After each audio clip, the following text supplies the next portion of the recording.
আসসালামু আলাইকুম viewers, welcome back to my channel. Hopefully আপনারা সবাই ভালো আছেন। আমি আবারও আপনাদের মাঝে চলে এসেছি নতুন একটি রেসিপি নিয়ে।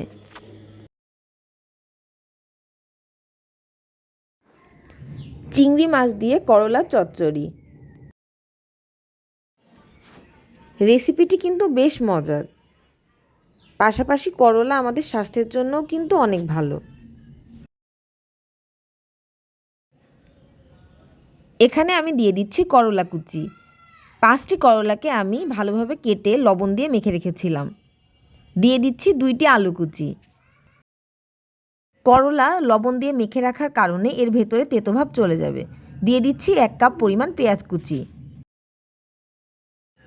দিয়ে দিচ্ছি 6-7টি কাঁচামরিচের ফালি, 1 চা চামচ লবণ, 1 চা চামচ হলুদের গুঁড়া,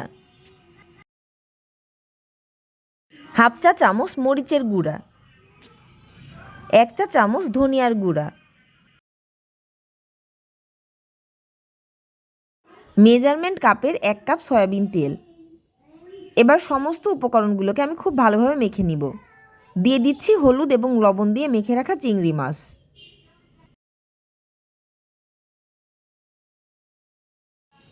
সমস্ত উপকরণগুলো খুব ভালোভাবে মেখে নিয়ে এবার এতে দিয়ে দিব মেজারমেন্ট কাপের 5 কাপ পানি।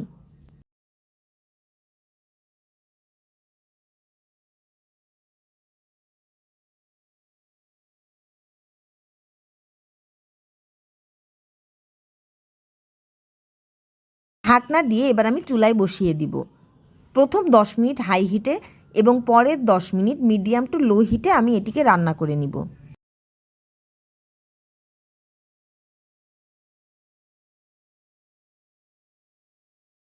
যখন তেল ভেসে উঠবে এবং ঝোলের পানিগুলো এভাবে শুকিয়ে আসবে, তখন এটি পরিবেশনের জন্য রেডি। আমার রেসিপিটি যদি দর্শক ভালো লাগে লাইক করবেন, ফ্রেন্ডস অ্যান্ড ফ্যামিলির সাথে শেয়ার করবেন। আর যারা এখনও আমার চ্যানেলটিকে সাবস্ক্রাইব করেননি, অবশ্যই চ্যানেলটিকে সাবস্ক্রাইব করে আমার পাশে থাকবেন। Thanks for watching.